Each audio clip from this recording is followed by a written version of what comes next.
Ginger Duggar Volo is the sixth child of the Duggar family from TLC shows 19 Kids and Counting On. In her new book, Becoming Free Indeed, Ginger opens up about how she distanced herself from the religious teachings of her youth and how she learned to embrace faith again and ultimately embrace a healthier, more liberating life. She joins us this morning. Ginger, thanks for being with us. Good morning. Hi, thank you for having me. So it's amazing that you were on TV from ages 10 to basically 27, yet your faith, kind of like you couldn't watch TV or go to the movies, or was it just certain TV you couldn't watch growing up? Yeah, so we didn't have cable TV in our house. It was interesting that we were on TV doing a reality show, and yet we didn't have that exposure to cable TV. Yeah, there were a lot of rules that I lived my life by, which I promoted on the show, whether that was a modesty standard of wearing only dresses or not listening to music with drums, things like that, that I thought would bring harm on myself or displease God, I would just avoid.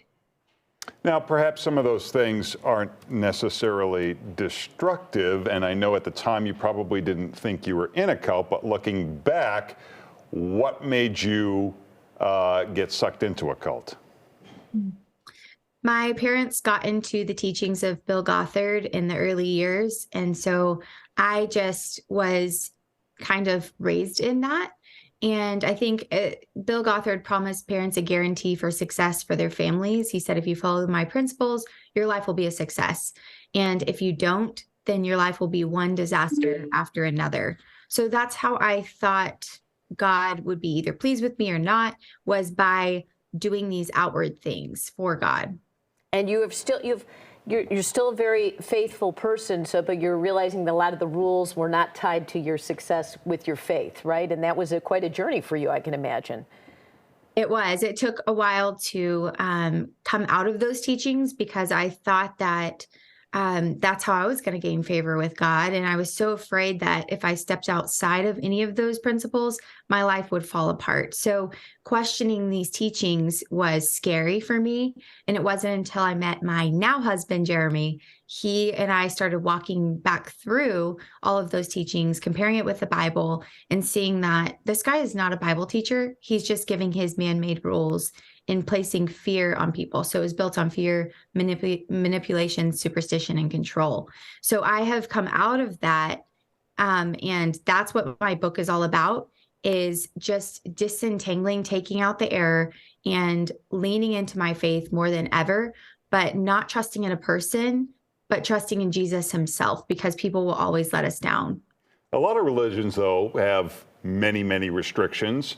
What was it that was destructive about what you went through, and how was someone able to talk you out of it? Because that's often very difficult to do.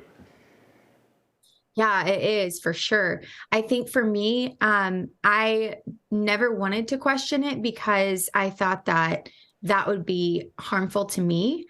Because I think when I look back now, I say, oh, well, this teaching can't stand up for itself. So I need a teaching that is based in the Bible, that whenever I compare it to the Word of God, it comes out aligning with the Bible. And these teachings just didn't. And why they were so harmful was because he said that Bill Gothard would say that life is a very delicate cause and effect sequence. So if you are living your life by these principles, then you're going to be okay. But the second that somebody like messes up or fails, even if you don't know, like you're not supposed to wear pants, or you don't know that rock music will bring you harm, then God is waiting to smite you. He told a story about a young man who was killed in a car accident because he had music on in his car with drums. So things like that, you become fearful of, like a painting on the wall of a ship. This woman was blamed for her husband's death and her son's deaths because they died at sea. Wow. And it was because she had a painting of a ship on her wall. So it is very destructive because you see God that way. Well, let me ask what your relationship is now with your parents and your other siblings. It's interesting. We have had conversations for years about our differences, and it's been something that I have wanted to share with them because whenever I started wearing pants, for instance, that was such a huge thing in that circle. So I shared with him how I didn't see that in the Bible anymore.